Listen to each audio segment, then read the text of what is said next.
자, 우리 신나게 박수하시면서 다 같이 찬양하시겠습니다.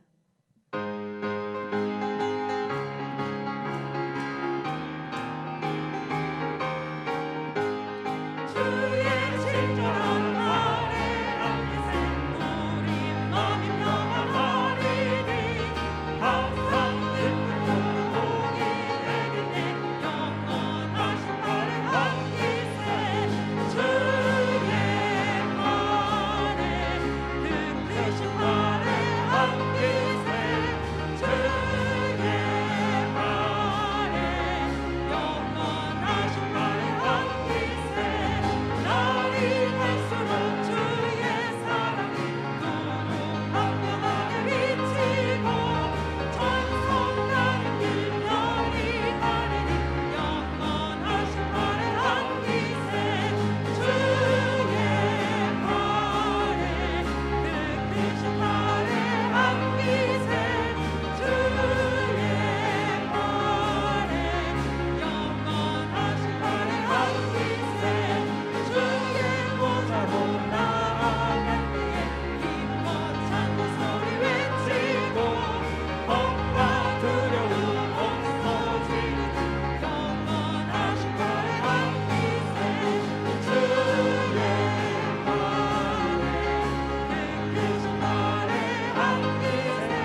기도하겠습니다.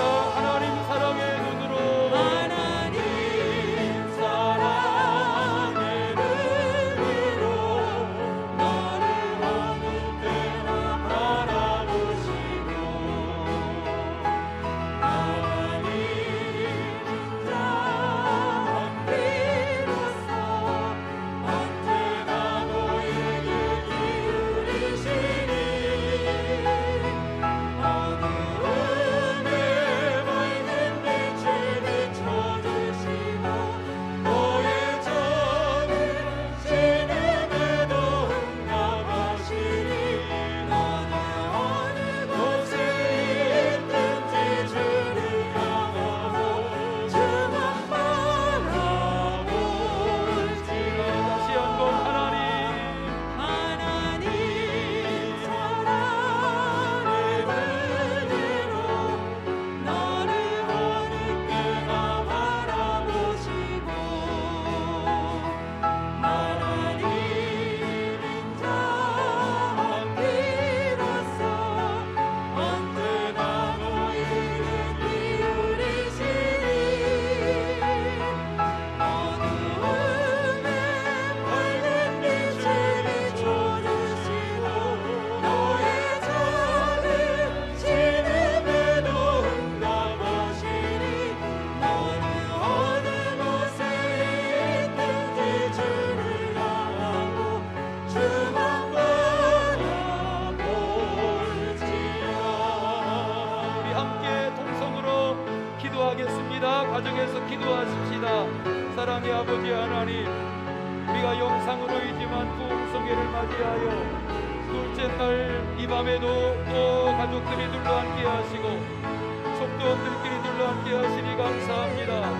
오늘 먼 땅 멕시코에서 선교하시는 조나만 선교사님의 말씀에 은혜를 하여 주시고 그 똑같은 지역의 사역 현장에 수많은 목회자들을 배출하고 섬겨가는 사역의 현장마다 결실이 풍성하게 하시며 대회와 자녀들에게 복을 내려주시고 하나님의 복음의 사람으로 붙들어 주셔서 올 한해도 이 답답한 여건 속에서이지만 하나님의 도우심을 의지하며 살아오게 하신 주님, 유정의 미를 거두는 해가 되기를 원합니다.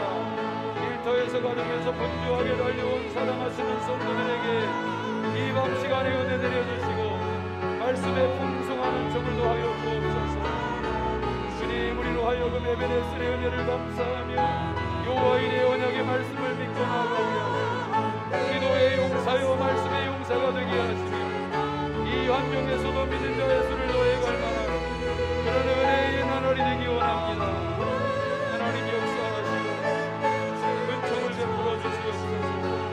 하루하루 계속 뛰어드는 이 성의 은혜를 베푸시고 선교사님들의 말씀에 기름 부어주시고 우리의 마음을 새롭게 하며 우리의 심령을 새롭게 하며 우리의 영혼력을 질러 쪼개는 양날선 말씀의 검이 되게 하시고 능력이 되게 하여 주옵소서. 우리 영광을 받으시며 은혜를 더하여 주옵소서.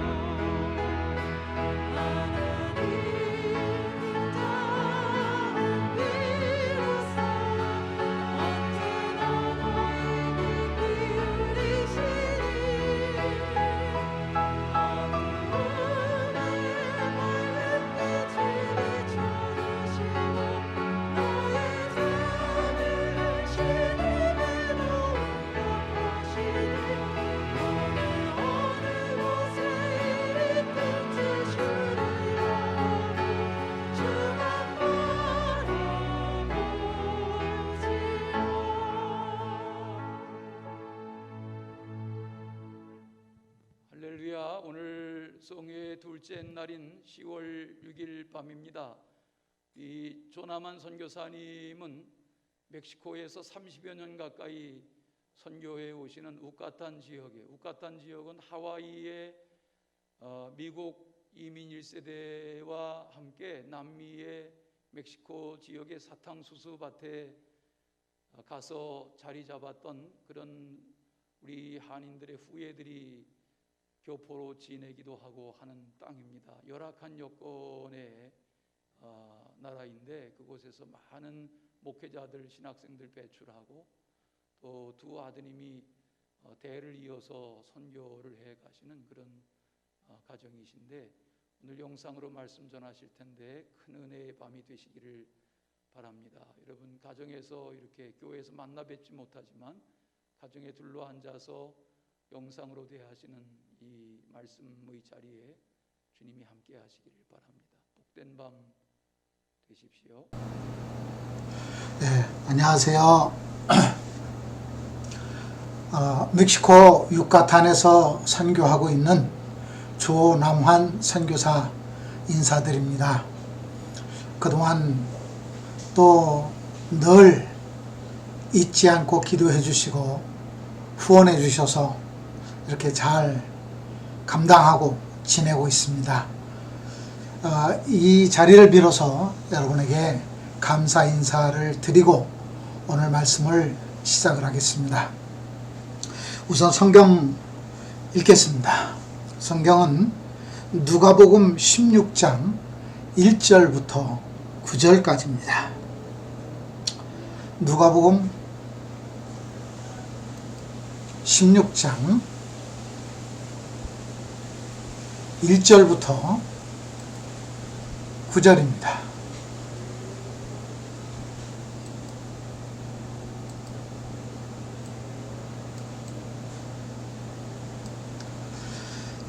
또한 제자들에게 이르시되 어떤 부자에게 청지기가 있는데 그가 주인의 소유를 허비한다는 말이 그 주인에게 들린지라. 주인이 저를 불러 가로되 내가 내게 대하여 들은 이 말이 어찌미뇨. 내 보던 일을 세마라. 청지기 사물을 계속하지 못하리라 하니 청지기가 속으로 이르되 주인이 내 직분을 빼앗으니 내가 무엇을 할꼬. 땅을 파자니 힘이 없고 빌어먹자니 부끄럽구나. 내가 할 일을 알았도다.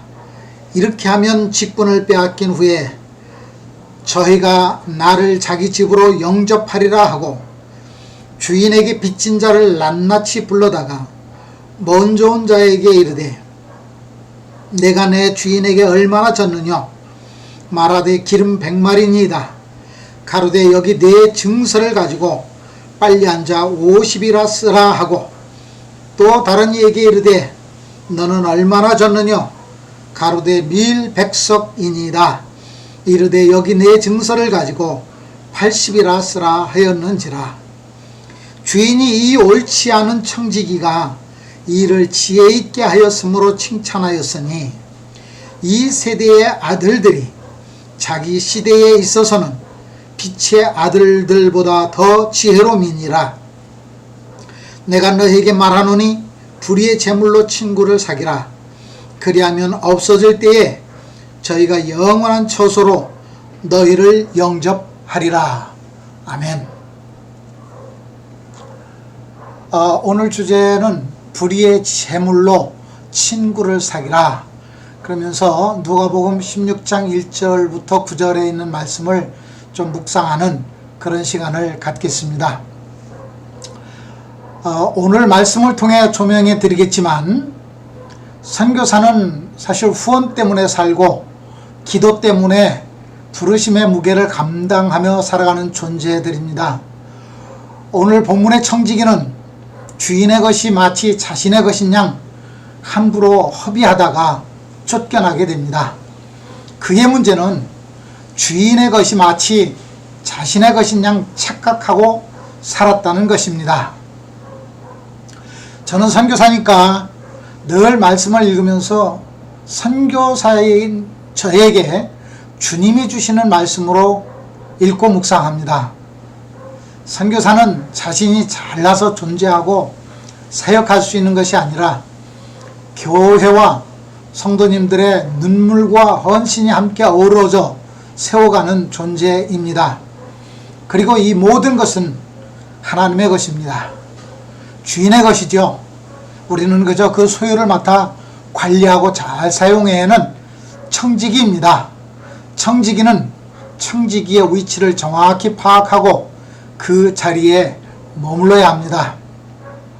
오늘 말씀을 통해 그리고 제가 살아가고 있는 선교 현장을 통해 깨닫고 경험한 바를 함께 나누는 은혜의 시간이 되기를 소망합니다. 우리는 자신의 위치를 파악하는 것에 상당히 오해가 있습니다. 자신이 가지고 있지도 않으면서 받지도 않았으면서 마치 자신이 모든 것을 가진 주인공인 것처럼 착각 속에 살기도 합니다. 좋은 점은 있죠. 긍정적인 마인드입니다.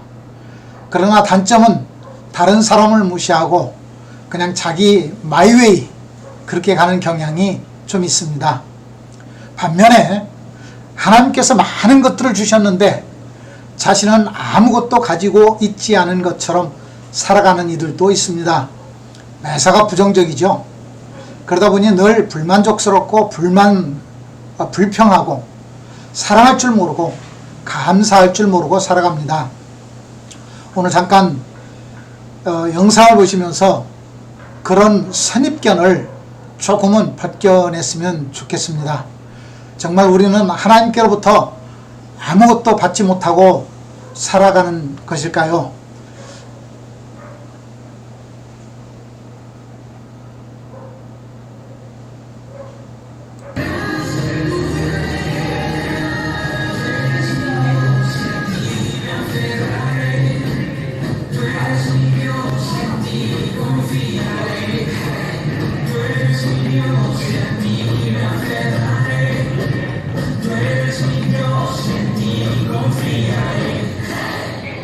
보시는 것처럼 장애우들입니다.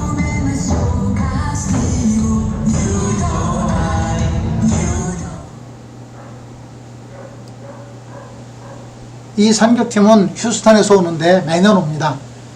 가운데에 키 작고 뚱뚱한 친구가 보이시죠?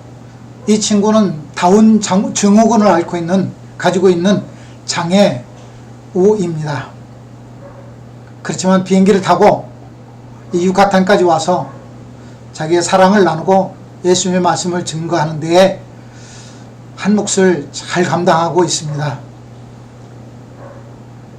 처음에 보셨던 장면도 지금 메리다 현지에 있는 장애우 학교에 있는 학생들을 초청을 해서 그들과 함께 시간을 보냅니다.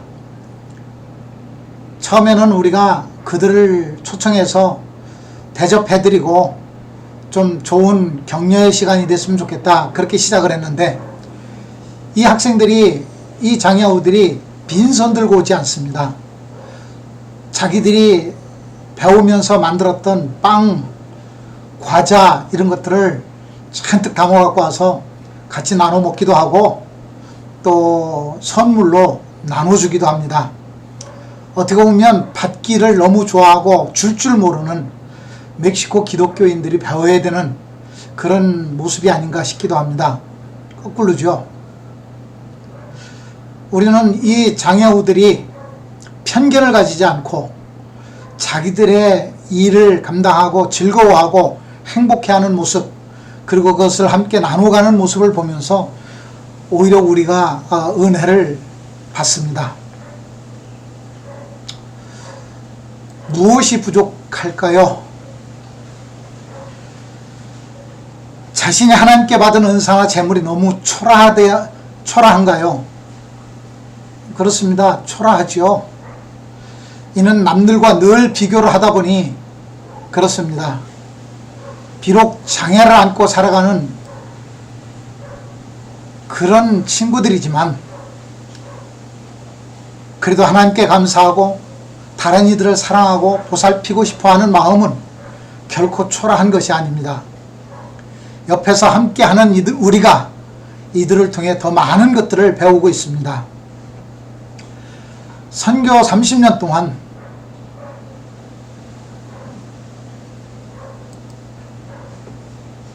많은 것들을 이루고자 하는 욕심을 가지고 살았습니다. 처음엔 얼마나 많은 일을 벌리는가 하는 것이 잘하고 있는 것처럼 그렇게 알았습니다. 그래서 좌충우돌 일을 벌이며 살았죠. 물론 땀 흘리며 싸운 삶이 지금 선교의 자양분이 되었음을 부정하지는 못합니다. 내 지나온 세월을 그렇게 지워버릴 수는 없고 또 그것이 가치가 없는 것도 아니기 때문입니다. 그렇지만 그러다가 몸도 지치고 고장도 나고 마음이 지쳐갔죠. 그때쯤에서야 저 자신을 돌아보게 되었습니다.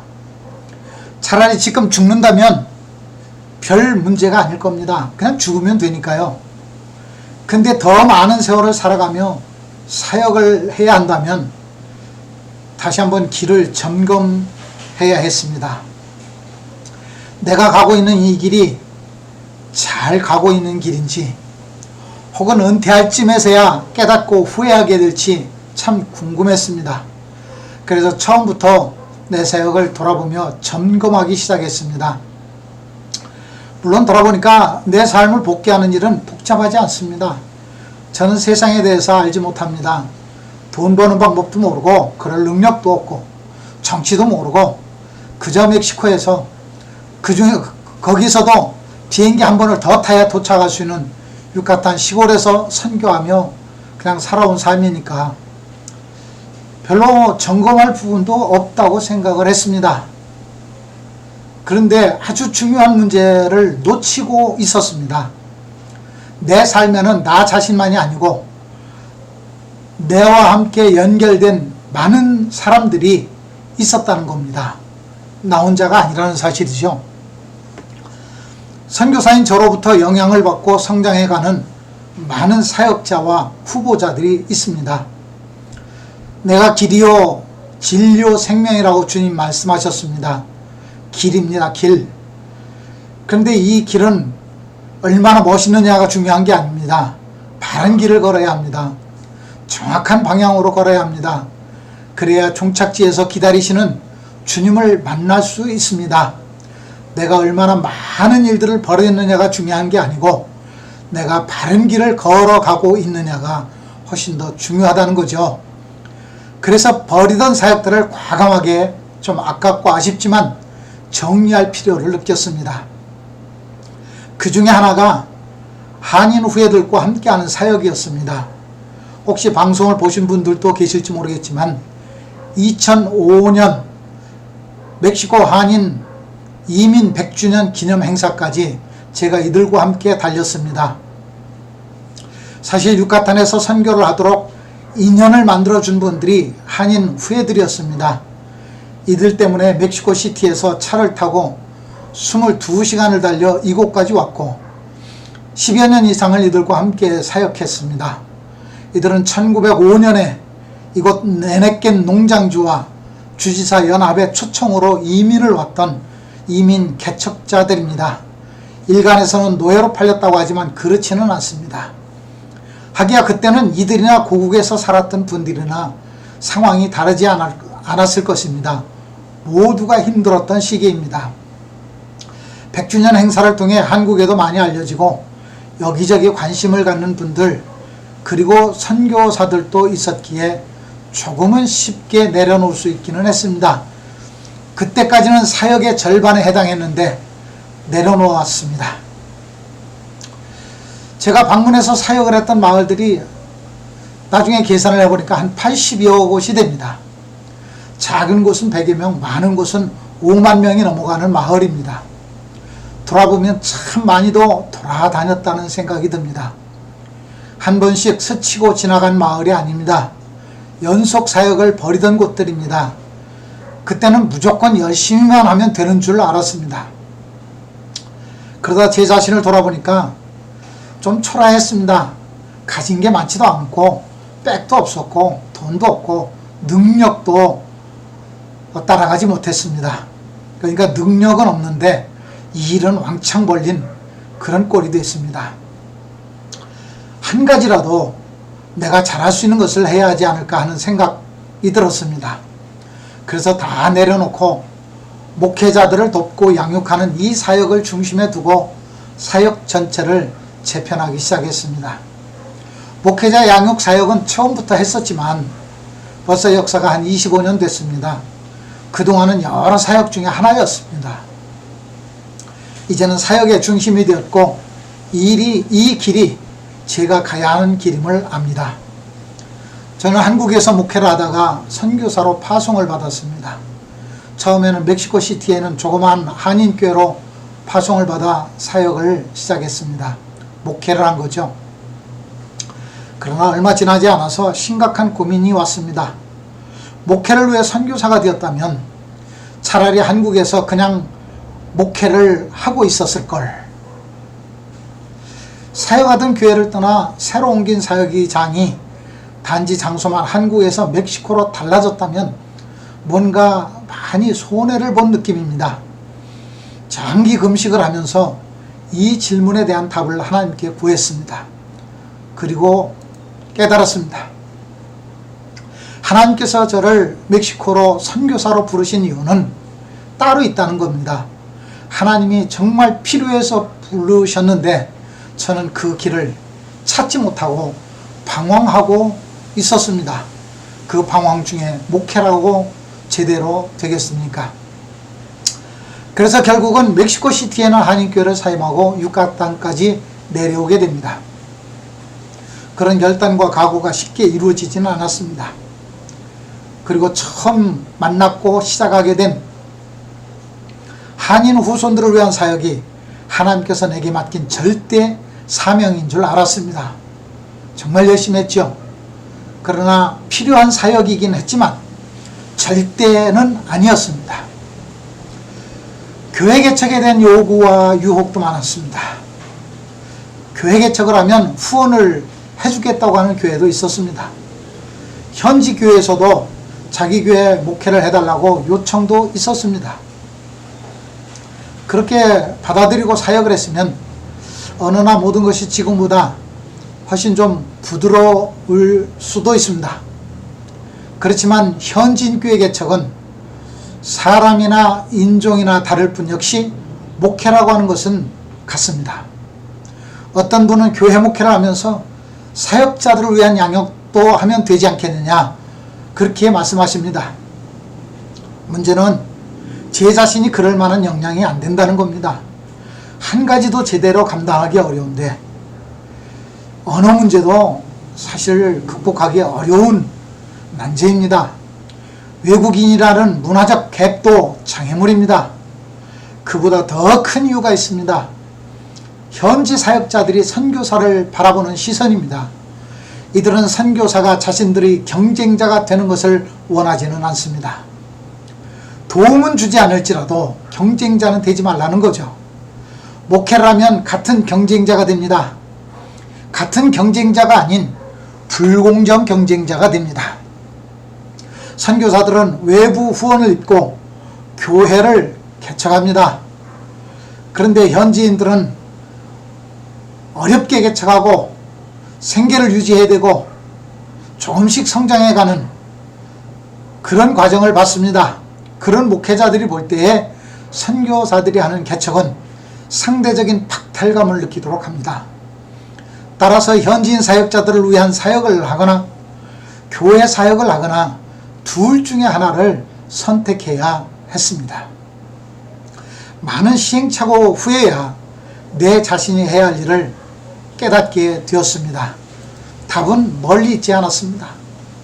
제가 할 수 있는 일, 그리고 꼭 필요한 일, 사람들에게 유익이 되는 일, 그리고 주님이 기뻐하시는 일, 그건 바로 목회자들을 위한 사역이었습니다. 화면 하나 보시고 또 진행하겠습니다.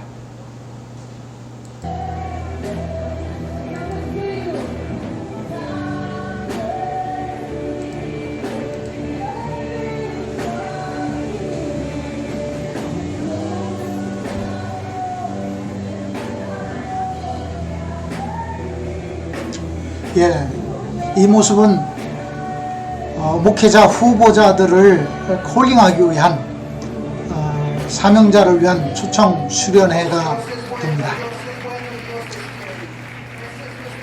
이곳 현지에서 바라보는 목회자의 위치는 초라합니다. 아마 직업으로 보면 끝에서 첫 번째에 해당할 겁니다. 먹고 살기도 힘들고 사회적인 대우도 아주 바닥입니다. 그래서 우리는 생각합니다.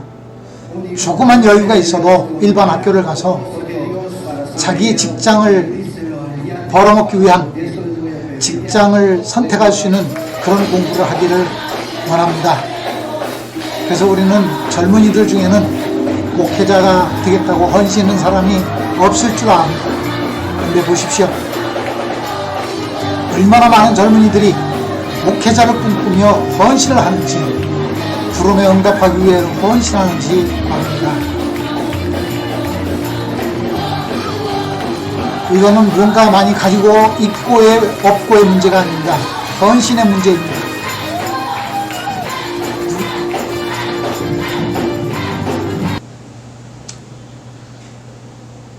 헌신의 문제입니다. 얼마나 많이 가지고 있느냐는 중요한 것이 아닙니다.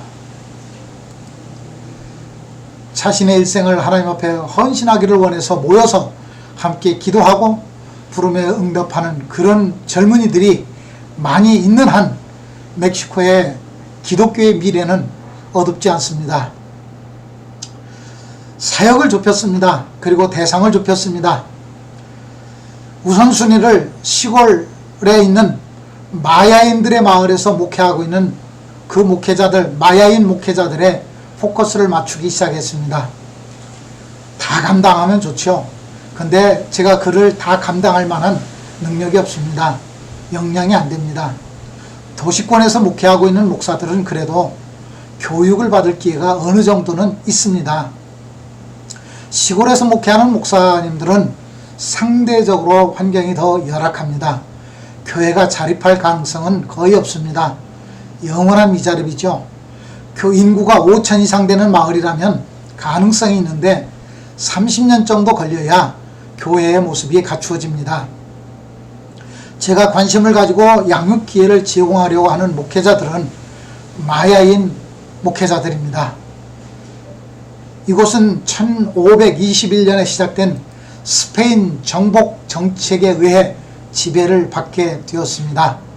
그러나 그 전에는 마야 왕국이 있었고 마야의 전통을 간직한 마야인들이 살고 있는 땅입니다. 아직도 자신들의 언어인 마야어를 사용하고 있습니다.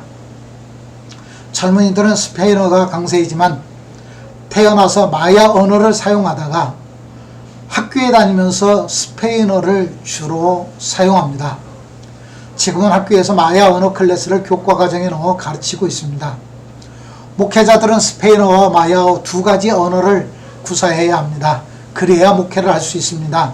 공부는 스페인어로 해야 되고 목회는 마야어를 사용해야 합니다. 경제적인 문제는 본인들이 스스로 다른 일을 하면서 해결합니다. 그렇기 때문에 따로 시간을 들여 신학을 공부할 기회를 얻지 못합니다. 교육을 받을 기회가 없다는 뜻입니다. 지리적으로도 멀고 생계도 유지해야 하고 목회도 해야 되고 무엇보다 먹고 살기 힘듭니다. 그래서 선교사 위주가 아니라 현지인 사역자들의 편의를 생각한 염두에 둔 사역으로 초점을 맞추게 되었습니다. 아무리 신학교가 좋고 교수님이 좋고 학비 장학금을 준다 해도 도시까지 나와서 교육을 받는 일은 쉽지 않습니다. 그래서 우리가 시작한 신학교는 찾아가는 신학교입니다. 전에 미국에서 교수님들 와서 진행하는 이름 있는 신학교를 운영하기도 했었습니다. 문제가 있었는데 참여하는 학생들이 부담이 된다는 사실입니다. 그래서 포기할 수밖에 없었습니다.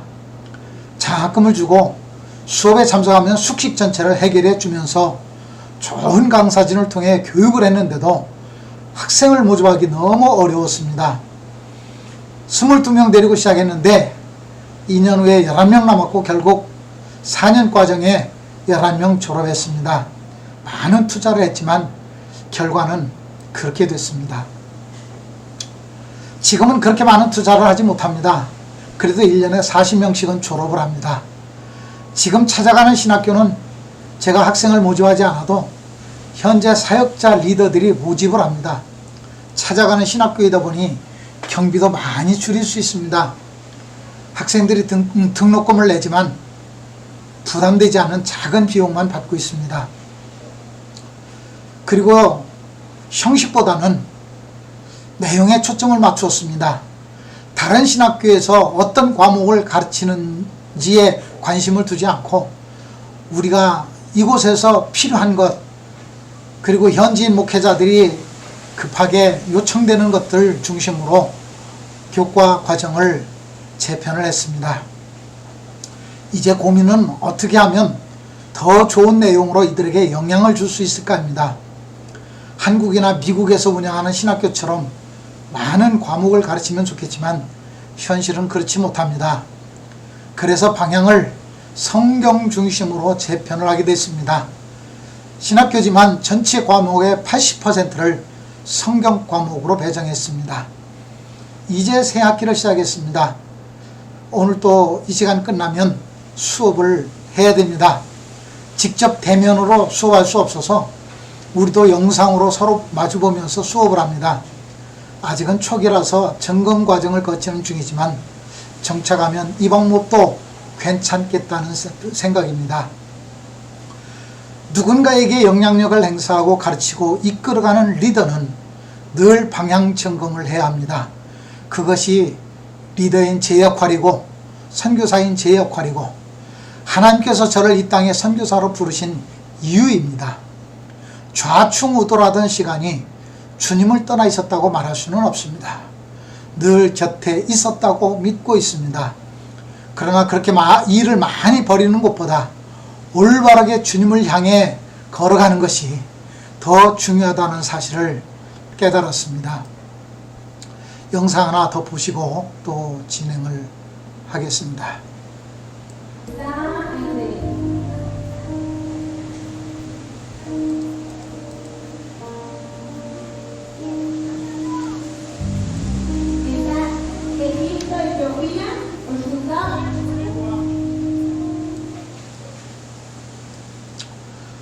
이 행사는 제 아이디어가 아닙니다. 자신들이 자발적으로 팀별로 묶어서 팀별로 모여서 자기들이 국기를 만들고, 그래서 국기가 제각각이죠. 자기들이 만든 국기가 있는 그 나라 선교를 위해서 본인들이 기도로 헌신하겠다고 하는 그런 헌신의 행사입니다. 받기만 하던 멕시코 기독교의 변화가 일고 있는 장면입니다. 지금 직접 다른 나라에 나가 선교를 감당할 능력은 없지만, 그러나 아무것도 하지 않고 포기하면 미래의 선교 비전은 없습니다. 지금은 비록 가난하고 작은 모습이지만 그렇게 각 나라를 위해서 기도하고 준비하다 보면 하나님이 쓰시는 기회가 있을 것으로 믿습니다. 우리 학교 학생들은 이런 마음 속에 그런 비전이 심어지고 싹이 나고 있습니다. 한국도 처음부터 선교사를 파송할 능력은 없었습니다. 기도하고 준비하다 보니 기회가 온 것입니다. 하나님이 쓰시고 싶으실 때 쓰실 수 있도록 준비하고 기다려야 합니다. 그 준비는 기도로부터, 말씀 훈련으로부터 시작합니다.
오늘 본문은 미스테리하다는 분들이 있는데 전혀 그렇지 않습니다. 이보다 더 선명하게 예수님의 마음을 표현하는 말씀이 있을까 할 정도로 아주 명쾌합니다. 한번 말씀을 잠깐 묵상해 보겠습니다. 본문에 나오는 청지기는 정말로 불의했던가요? 오늘 본문은 우리가 잘 알고 있는 불의한 청지기에 대한 내용입니다. 세상에서는 분명히 업무상 횡령을 하고 범죄자가 되었습니다. 그래서 불의한 청지기입니다. 예수님도 불의한 일에 대하여 칭송하지는 않습니다. 여전히 예수님은 비유 속에서 이를 불의라고 표현합니다. 그럼에도 이 청지기를 향해 주님은 지혜롭다고 말씀하십니다. 하는 일은 불의했지만 그것은 지혜롭게 마무리가 되었다고 설명할 수 있습니다. 오늘 묵상해야 하는 주제는 바로 이것입니다. 어떻게, 무엇 때문에 그 불의한 청지기가 예수님의 마음에 들었을까요? 주인으로부터 오히려 거꾸로 지혜롭다고 하는 평가를 받았을까요?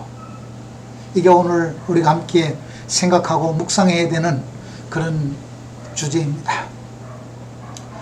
예수님이 불의한 청지기를 의롭다고 하시는가요?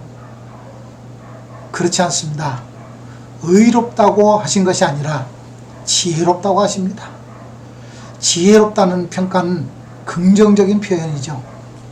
따라서 오늘 본문은 이 청지기가 의로운가 불의한가 잘했나 잘못했나에 초점이 맞추어져서는 안 됩니다. 이 말씀을 가지고 예수님의 도덕관을 재단해서도 안 됩니다.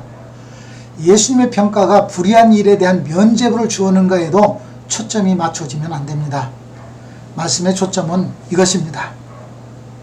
우리가 이해할 수 없는 분명히 불의하다고 인정된 그 청지기는 어떻게 주인의 마음에 지혜롭다는 평가를 이끌어냈을까? 즉 우리가 이해하지 못하는 주인의 어떤 부분을, 주인의 어떤 마음을 이 청지기는 이해하였을까에 초점이 맞추어져야 합니다.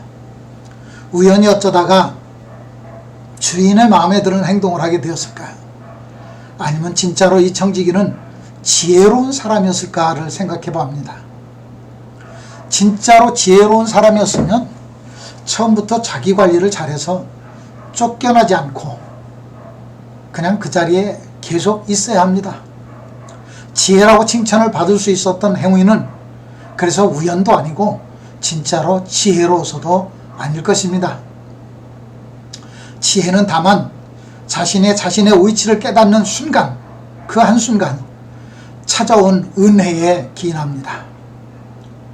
무엇이 지혜였을까요? 무엇이 예수님의 마음을 움직였을까요?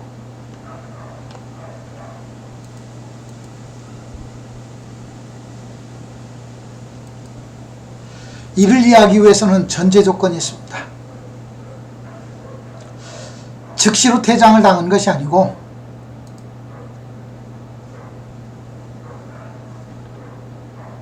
정리할 시간을 받았다는 사실을 우리는 주목을 해야 됩니다.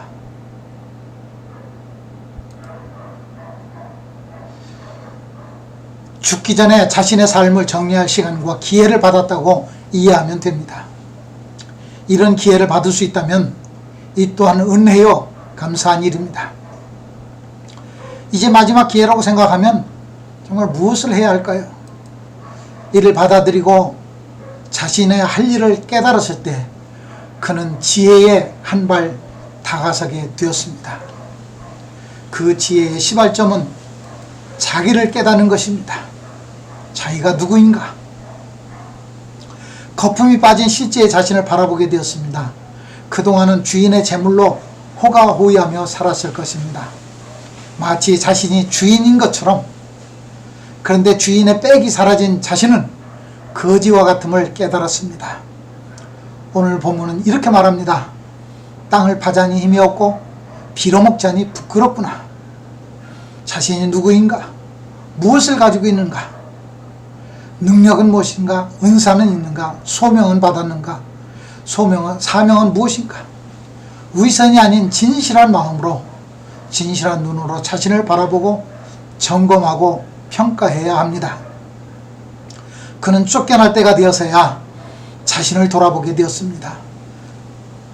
그때가 돼서가 아니라 사실은 쫓겨나게 되니까 정신을 차리게 된 것입니다. 그리고 그는 자기가 깨닫는 것을 실천으로 옮기게 됩니다. 이렇게 말합니다. 내가 할 일을 알았도다. 그리고 빚진 사람들을 부르죠. 실천은 용기가 필요합니다. 이거 실천하다가 감옥에 갇힐 수도 있고 매를 맞을 수도 있고 죽을 수도 있습니다. 그럼에도 그는 그의 계획을 실천합니다. 첫 번째 문제는 소문에 기인합니다. 그러니까 그냥 퇴직으로 추방으로 마무리할 수 있습니다. 그러나 두 번째는 소문이 아니라 현행범입니다. 증거가 뚜렷이 남게 됩니다. 그러니까 더 위중한 죄가 되죠. 그럼에도 불구하고 그는 자기가 해야 할 일을 깨닫고 그 일을 실천으로 옮겼습니다. 오늘 우리가 생각해야 되는 것은 이 분야입니다. 우리가 생각하는 가치가 무엇인가? 그리고 정말로 가치의 비중을 우리는 어디에 두고 살아야 할까 하는 것을 생각해야 합니다. 청지기의 가치라면 무엇이겠습니까? 우선 우리부터도 재물입니다. 물질입니다. 우리의 건강입니다. 자식에게 잘 되는 것들입니다. 세상에서 축복받는 겁니다. 그게 우리의 가치입니다. 그런데 주인의 가치는 무엇일까요? 하나님은 무엇을 더 기뻐하실까요? 예수님이라면 우리에게 무엇을 요구하실까요? 하나님이 가난하셔서 우리에게 재물을 달라고 하실까요? 아닐 것입니다.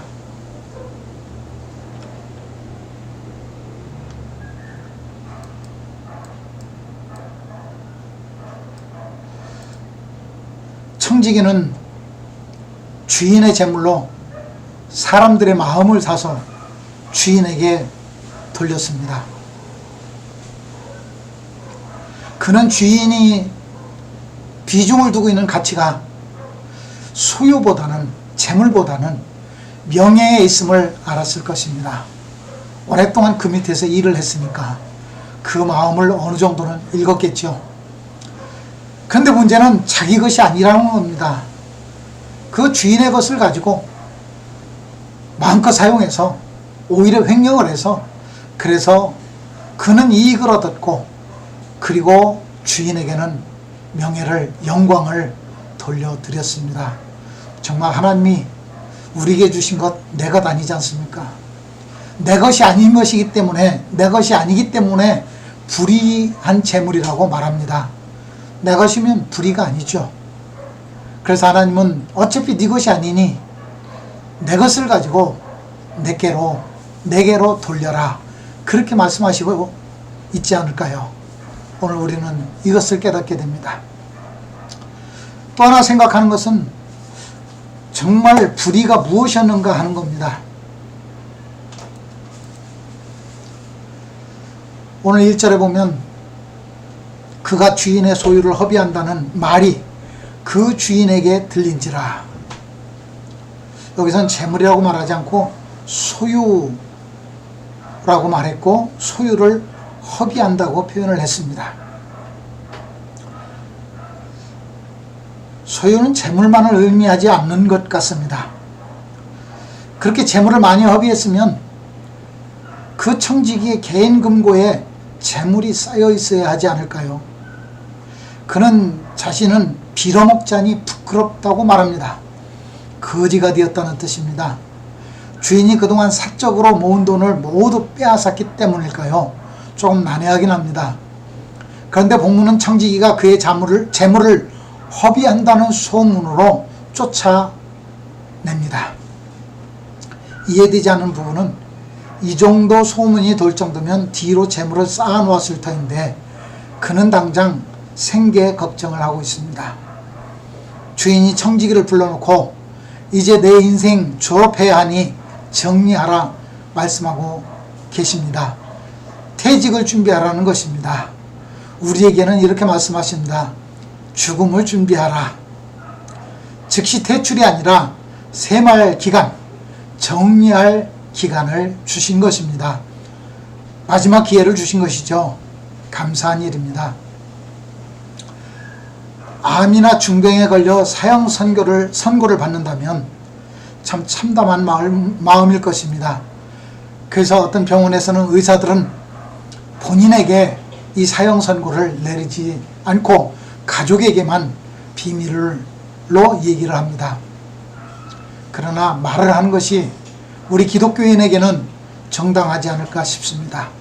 충격이겠지만 그러나 그 남은 시간 한 달이 됐든 석 달이 됐든 어쩌면 하나님께서 마지막 자기 자신을 돌아보고 회개하고 정리하고 그리고 하나님께로 갈 수 있는 그런 기회를 얻었는지도 모릅니다. 그게 기독교인의 삶의 본질입니다. 이번 코로나19로 죽은 이들을 보며 많은 생각을 하게 됩니다. 병상에서 혼자 쓸쓸히 죽음을 맞이합니다. 자식도 부모도 아무도 마지막 임종도 지키지 못한 채 핸드폰으로 통화하고 그리고 핸드폰 들고 쓸쓸하게 죽음을 맞는 이들을 봅니다. 있을 수 없는 사건이죠. 마지막 가는 길이 혼자라니요. 이것이 진리입니다. 결국 마지막 가는 길은 자신이 정리하고 자신이 책임져야 하는 길입니다. 그럼에도 우리에게는 동행하시는 분이 계심에 감사하죠. 그리고 오늘 본문은 혼자 외롭게 걸어가는 그 길에 동반자와 친구를 만들라고 말씀합니다. 허비하는 것이 단순히 우리가 알고 있는 재물이 아닐 수도 있습니다. 하나님이 우리에게 맡기신 것은 경제와 재물만이 아닙니다. 그보다 더 소중한 생명, 시간 우리에게 맡기셨습니다. 재능도 능력도 사명도 맡기셨습니다. 이를 허비하고 있지는 않을까요? 우리 성경은 재물이라 하지 않고 주인의 소유라고 번역했습니다. 우리는 무엇을 허비하고 있는가요? 인생을 허비하고 있는 것이 잘못이라는 말씀입니다. 이 말씀은 의와 불의, 지혜와 지혜롭지 못한 것에 대한 심판의 말씀이 아닙니다. 말씀의 중심은 위기의 순간에 우리에게 우리 자신을 점검할 기회로 삼으라는 말씀입니다. 하나님이 우리에게 무엇을 맡겼는지, 내가 가야 하는 길이 무엇인가를 깨달아야 합니다.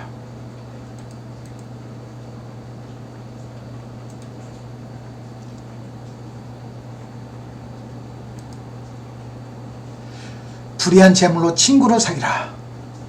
그리하면 없어질 때에 저희가 영원한 처소로 너희를 영접하리라. 9절 말씀입니다. 심판의 날에 관한 말씀이고 우리 생명의 끝에 관한 말씀입니다. 생명이 끝나는 날 하나님 앞에 서야 하는 여정은 혼자 서야 합니다. 거기까지 가는 길은 혼자 걸어가야 합니다. 부모도 자식도 친구도 아무도 동행해 주지 못하는 혼자 가는 길입니다.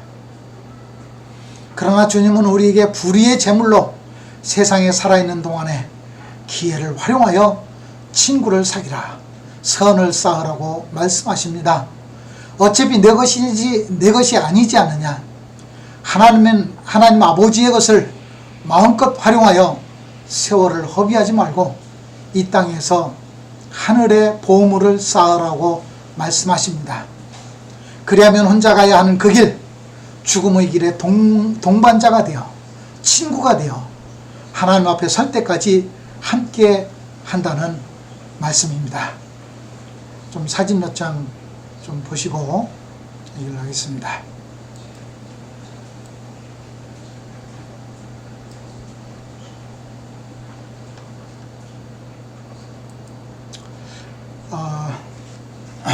이 사진은 우리 선교 신학교 브로셔입니다.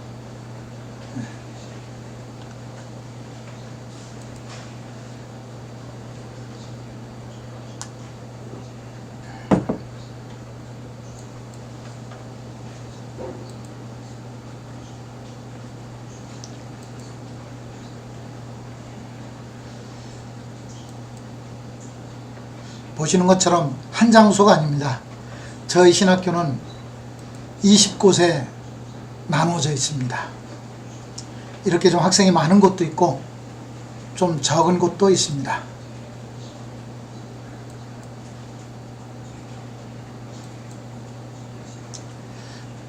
교실이 너무 더워서 밖에서 공부할 때도 있습니다.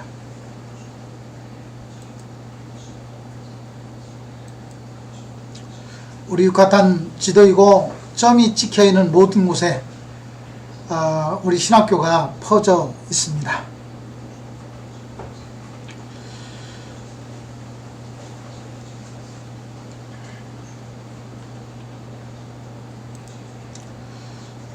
저는 제 재물을 가지고 현장을 관리하고 가르치고 격려하며 다닌 것이 아닙니다. 여러분이 보내주시는 선교 헌금을 사용합니다. 이를 가지고 마치 내 것인 양 사용하고 있습니다. 여러분이 헌금을 주면서 마음껏 사용하라고 이렇게 사역에 사용하라고 보내주셔서 제가 마음껏 사용합니다. 이것이 제가 불의한 재물로 친구를 사귀는 방법입니다. 여기서 말하는 불의한 재물은 그 재물이 범죄가 되어서가 아니라 내 것이 아니라는 뜻입니다. 내 것이 아닌 것을 내가 사용하니 불의한 재물이고 이를 통해 여러 사람에게 선한 영향을 끼치니 이를 지혜라고 합니다. 첫째는 하나님이 받으실 영광이고 둘째는 헌금해 주시는 성도님들이 받아야 할 칭찬입니다.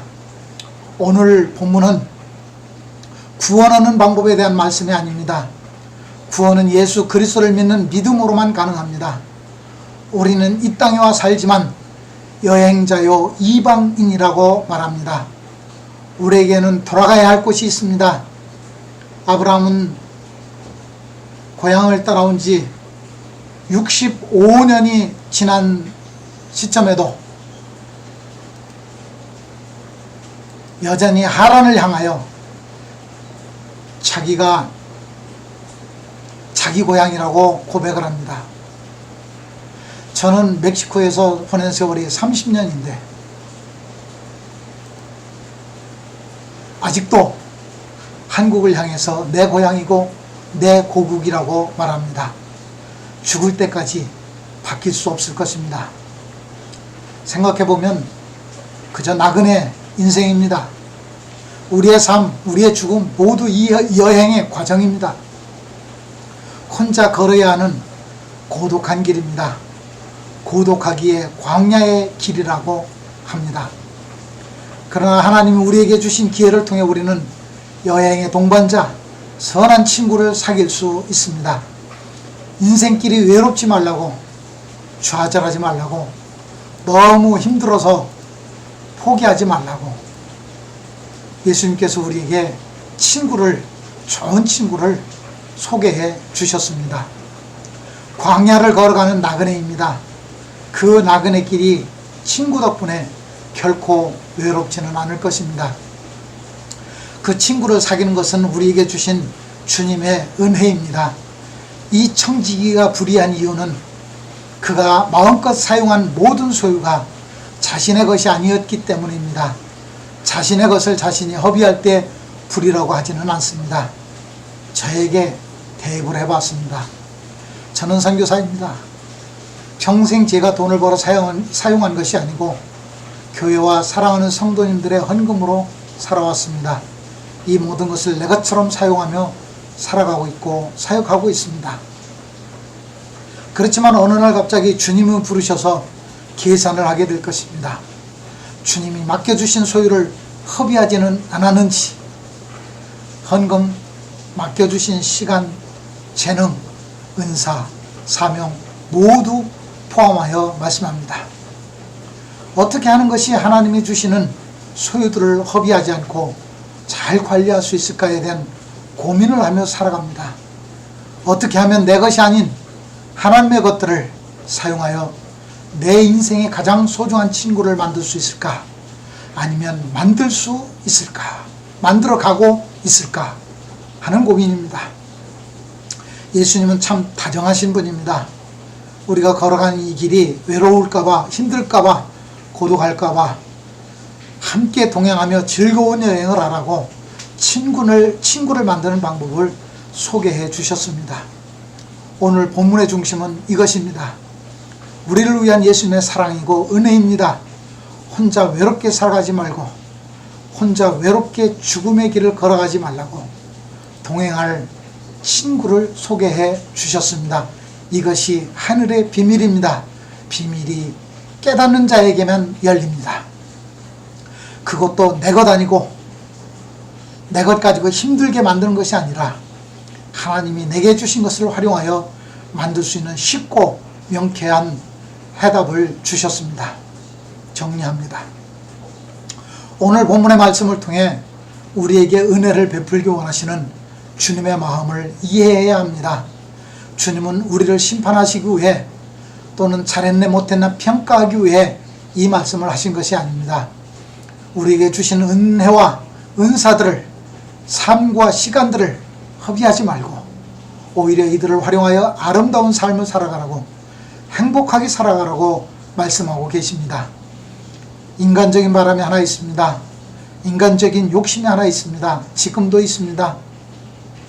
마음을 나눌 만한 좋은 친구가 한 명만 선교 현장 가까이에 있으면 참으로 선교사로 현장에서 살아가는 것도 평생을 살아도 행복할 것 같습니다. 기쁠 것 같습니다. 그러나 현실에서 응답은 아직까지 없습니다. 나이 60이 넘은 지금도 이 소원 이루어지지 않으니 방향이 바뀌어야 하지 않을까, 방향을 바꿔야 되지 않을까 합니다. 오히려 죽음까지도 함께 동행해 줄 진정한 친구, 이 친구를 주님께서 제게 기도응답으로 주시고 계심을 믿습니다. 기도하겠습니다. 하나님, 오늘 말씀을 통해서 우리에게 좋은 친구를 사귀라고 말씀하십니다. 불의의 제물로 친구를 사귀라고 말씀하십니다. 내 것이 아니기에 불의한 것이고 하나님의 것이기 때문에 하나님의 것으로 내 좋은 하나님께 갈 때까지 동행할 동반자 친구를 만들라고 하십니다. 오늘 말씀을 통해서 우리가 지혜를 얻기 원합니다.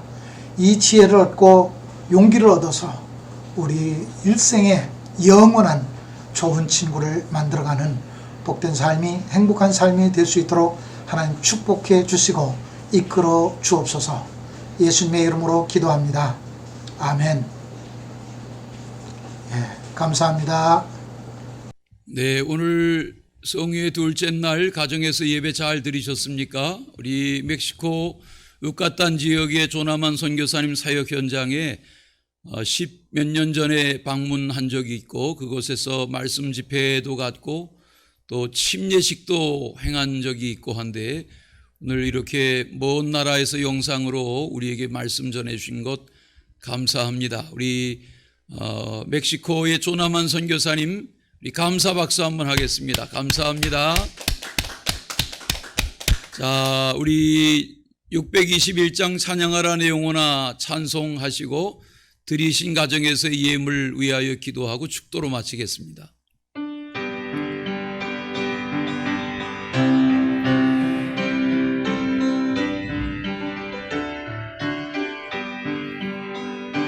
찬양하라 내 영혼아 찬양하라 내 영혼아 온 마음과 정성 다하여 주 찬양하라 경배하라 내 영혼아 경배하라 내 영혼아 온 마음과 정성 다하여 주 경배하라.